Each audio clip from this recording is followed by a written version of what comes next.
আমি একটু নজরুল নজরুল, আমাকে প্লিজ নজরুল গবেষক বলবেন না, গবেষক এখানে আছেন, বড় জোর নজরুল প্রেমিক বলতে পারেন, গবেষণা আমি করি নাই। নজরুল একবার, নজরুল কাজী নজরুল ইসলাম সাহেব পড়াশোনা করতে এক দারোগা রফিজুদ্দিন, আপনারা জানেন এখানে পড়তে এসেছে আমাদের ময়মনসিংহে। সেখানে আগে ছোটবেলায় ওনারা জানেন আগে রচনা মুখস্থ করতে দিত। গরুর 4টি পা আছে, 1টি লেজ আছে, শিং কাজে লাগে, চামড়া দিয়ে এই ব্যাগ হয়, দুধ উপকারী, ঘাস খায়, গৃহপালিত, মুখস্থ করতে হতো। এটাকে বলা হতো রচনা। আমরাও তাই পড়েছি, গরু রচনা মুখস্থ করো। তো নজরুল যে ক্লাসে পড়তেন সেই ক্লাসে গরু রচনা মুখস্থ করতে দেয়া হলো। তো নজরুল তো মুখস্থ করার লোক না, টিচার তাকে পিটাচ্ছেন, বলছেন তুই তো বাউন্ডেলে, বল রচনা মুখস্থ বল। তো নজরুল প্রশ্ন করছে, স্যার রচনা মানে কি স্যার? তা বলছে রচনা মানে কি, তুই মুখস্থ করছস কি না বল, প্রথম 8 লাইন। বলছে না স্যার, রচনা মানে কি আপনার কাছে আমি জানতে চাই। তো বলছে রচনা মানে তো বানানো। তো বানানো হইলে মুখস্থ করলে বানানো হইলো কেমনে? বেয়াদব নজরুল, হ্যাঁ বেয়াদব।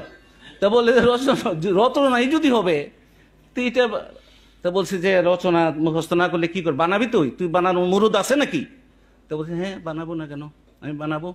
তো গদ্যে বানাবো না পদ্যে বানাবো? তো বলে বেয়াদব, পদ্যে আবার রচনা হয় নাকি? নজরুল বলছে নিষেধ কোথায় স্যার? দ্বিতীয়বার শিক্ষক ধরা খাইলেন মাস্টার সাহেব। দ্বিতীয়বার ধরা খাওয়ার পরে বলতেছে যে ঠিক আছে গদ্যে লেখ, পদ্যে লাগবে না।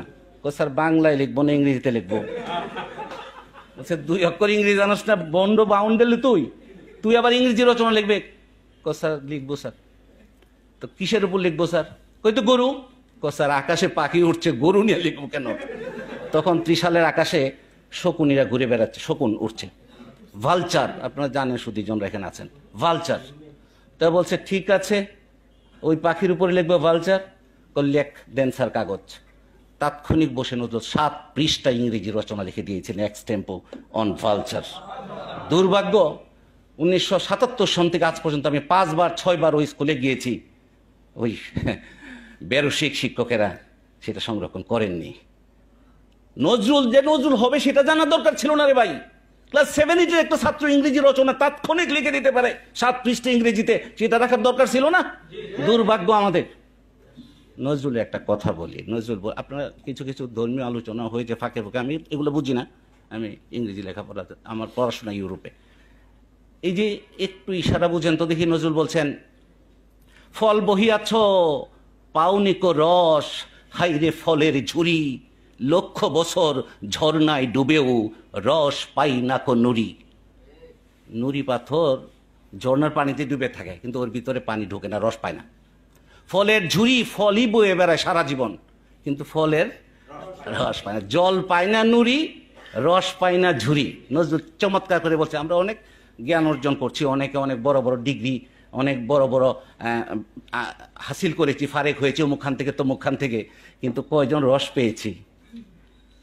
কাজী নজরুল ইসলাম আমার রাসূল সাল্লাল্লাহু আলাইহি ওয়াসাল্লামকে চিত্রিত করেছেন ব্যথিত মানবের ধ্যানের ছবি।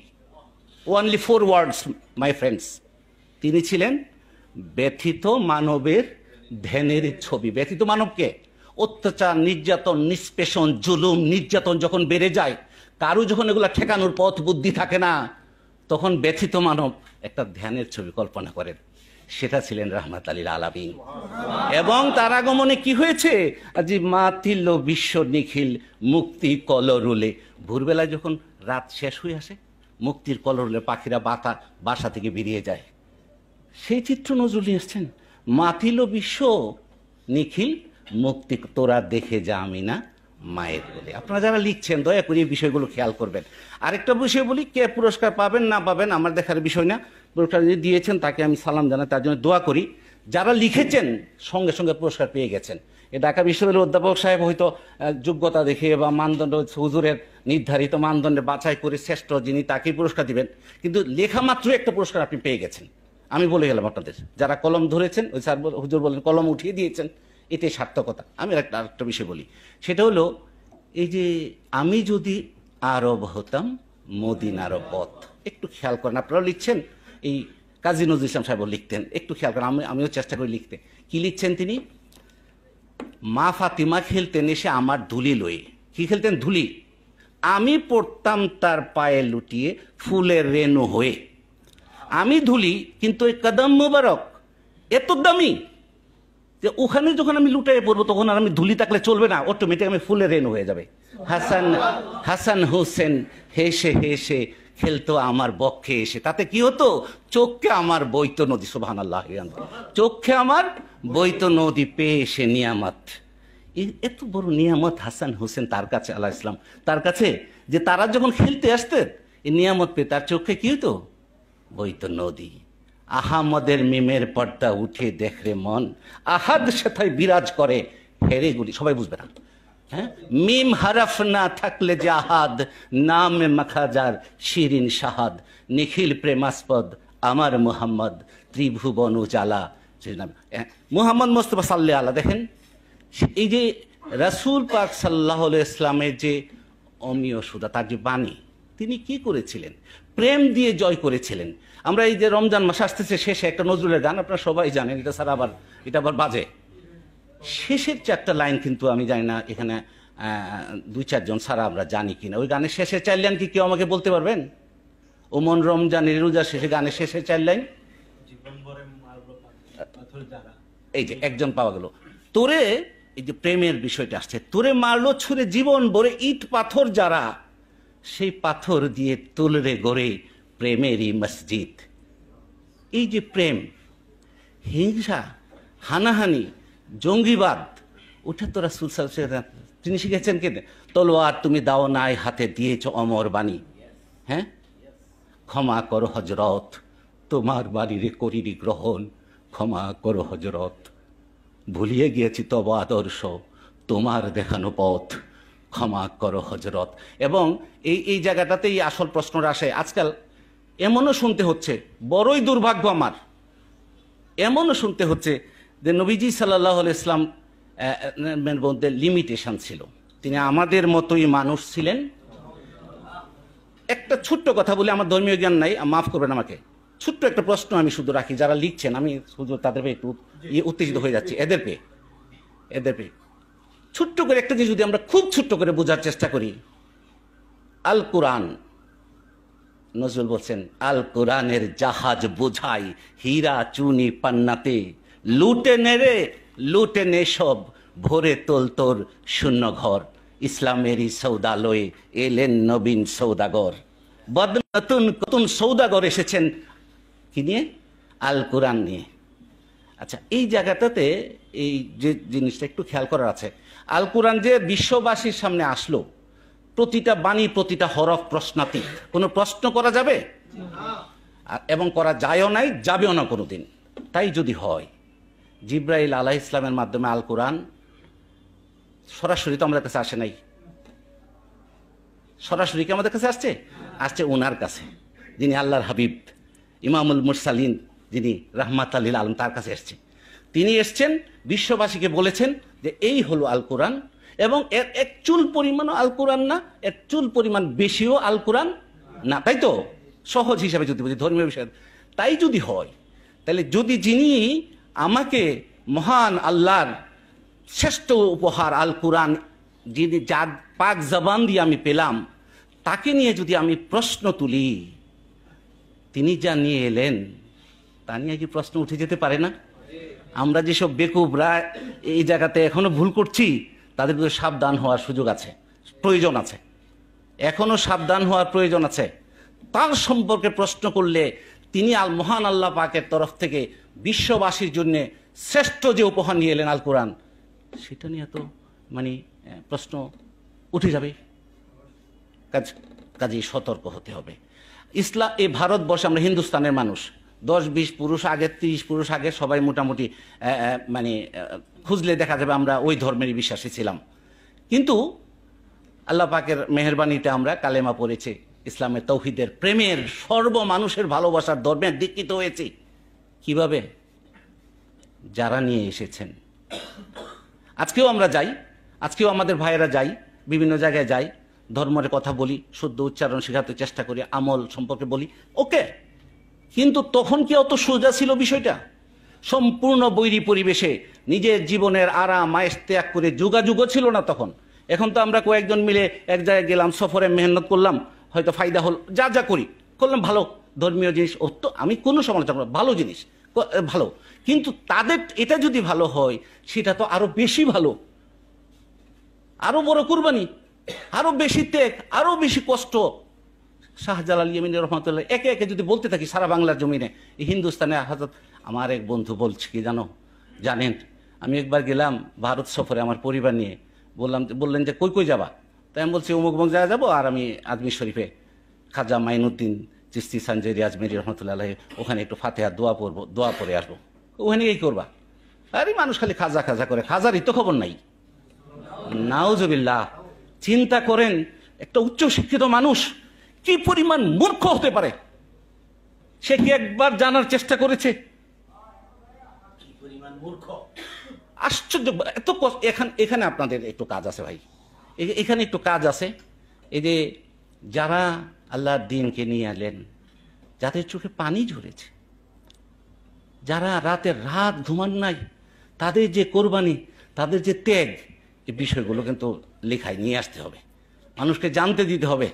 আজকে আপনাদেরকে আমি ইয়ে করি, আরেকটা যদি সুযোগ থাকে, এটা তো একটা ফোরাম, যদি অন্যভাবে সুযোগ থাকে, আমাদের যে ইয়েরা আছে, আমাদের যে মা বোনেরা আছে, যদি কোনো ইয়ে থাকে হুজুর আপনার অন্য কারো দিয়া, তাদের মধ্যেও এটা মানে নিশ্চয়ই ওনারাও সত্যিকার সহি শুদ্ধ জ্ঞান, ধর্মের শুদ্ধ জ্ঞানটা যেন প্রচার প্রকাশিত হয়।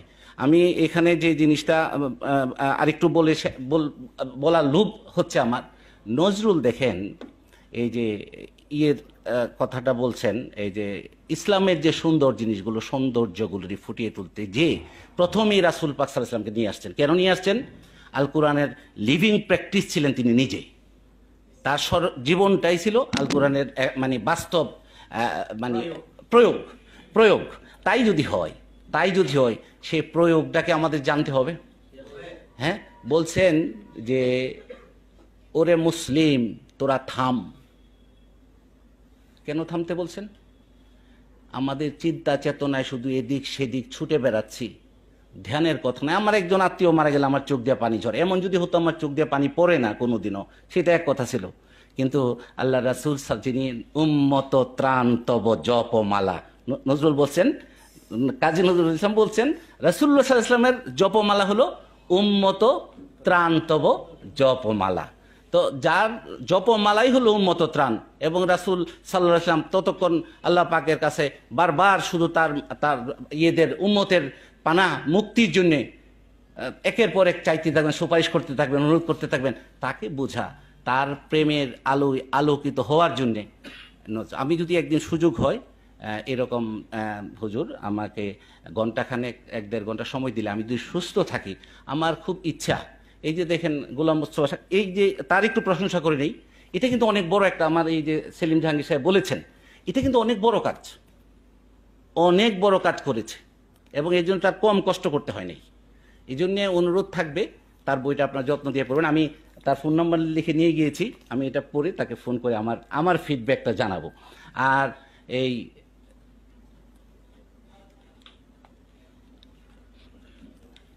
যে কোরবানির ব্যাপারটা আছে না, কোরবানির কথা যখন আসছে, তখন কিন্তু মোটামুটি সকলেই কোরবানিটাকে, কোরবানি নিয়ে, কোরবানি হলো খুন, কোরবানি হলো হত্যা, কোরবানি হলো বর্বরতা, এরকম লিখে এক ডিসি সাহেব প্রবন্ধ লিখছেন। সেই প্রবন্ধ পত্রিকায় ছাপা হয়েছে, অনেকেই পড়েছেন। জি, এটা তো ভালো করে নাই। কিন্তু যেহেতু ব্রিটিশের ডেপুটি ম্যাজিস্ট্রেট, তার বিরুদ্ধে সরাসরি কথা বললে তো জেল হয়ে যাবে। নজরুল কিন্তু চুপ থাকতে পারেন নাই। নজরুল বলছেন ওরে খুন নয়, আর সত্যাগ্রহ, শক্তির উদ্বোধন। এই দিন মিনা ময়দানে পুত্র স্নেহের গর্দানে ছুনি হেনে খুন করিয়ে নে রেখেছে আব্বা ইব্রাহিম, সে আপনার রুদ্রপণ। ওরে হত্যা নয়, আজ সত্যাগ্রহ, শক্তির উদ্বোধন। চুপ, খামোশ রুদন। অনর্থক কান্নাকাটি কেন? এটা তো আব্বা ইব্রাহিম তার পণ রক্ষা করেছেন পুত্র স্নেহের গর্দান দিয়ে। সে নজরুল কিন্তু প্রতিবাদ করেছেন, এবং পরবর্তীতে জানা যায় এই প্রতিবাদের কারণে তাকে আর জেল জুলুম খাটতে হয় নাই। ওই যিনি প্রবন্ধ লিখেছিলেন ডিসি সাহেব, উনি তার কাছে ক্ষমাই প্রার্থনা করেছিলেন যে সরি আমি বুঝতে পারি নাই। তো এই তো নজরুল। এবং এই যে আমরা যে প্রতিটা পর্বে পর্বে আপনি দেখেন, তোর দিল খুলবে পরে ও তোর আগে হলো খাত, দে জাকাত তোরা দে রে জাকাত। তুই তোর দিল পরে, তোর দিল বলছে যে আমার পরমপতি আল্লাহ পাকের জাত সম্পর্কে দেখেন নজরুল যে সূরা ফালাকের যে সূরা ইখলাসের যে ব্যাখ্যা করেছেন, আর অভাব শব্দটা ছাড়া আল্লাহ সামাদকে উনি ব্যাখ্যা করেছেন, আল্লাহ পরম প্রিয়তম মোর, আল্লাহ তো দূরে নয়, নিত্য আমারে জড়াইয়া থাকে, পরম সে প্রেমময়। আসলে অনেক রাত হয়ে গেছে, তো আমি নজরুলে ঢুকে গেলে দেখা যাবে 1-1.5 ঘন্টা প্রোগ্রাম সব মিস হয়ে যাবে। আমি শুধু কৃতজ্ঞতা জানাই আমাকে ডেকে আনার জন্য। আমি এখানে দেখেন সবাই একরকম, আমি কিন্তু একটু ভিন্ন পোশাক, ভিন্ন। আপনাদের এই মজলিসে বসার আসলে আমি যোগ্যতা রাখি না, কিন্তু আমার প্রিয় মানুষ যখন ডাকেন দেখেন কীভাবে তাকাই আছে, তারে এই উনার যেন ভালোবাসায় থাকি এবং ওনার জন্য দোয়া পাই। এবং যারা আছেন এখানে মুরব্বীরা, সবার কাছে আমি দোয়া চাই। ইসলাম শান্তির ধর্ম, হিংসা, নিন্দা, পরচর্চা বা আঘাত করার ধর্ম ইসলাম না, প্রেমের ধর্ম, মুহব্বতের ধর্ম। সেটা রাসূলুল্লাহ সাল্লাল্লাহু আলাইহি ওয়াসাল্লাম যে জন্য এসেছিলেন, প্রেম দিয়ে কর বিশ্ব নিখিল, ইসলামে মরিদ। সবাইকে ধন্যবাদ। আসসালামু আলাইকুম।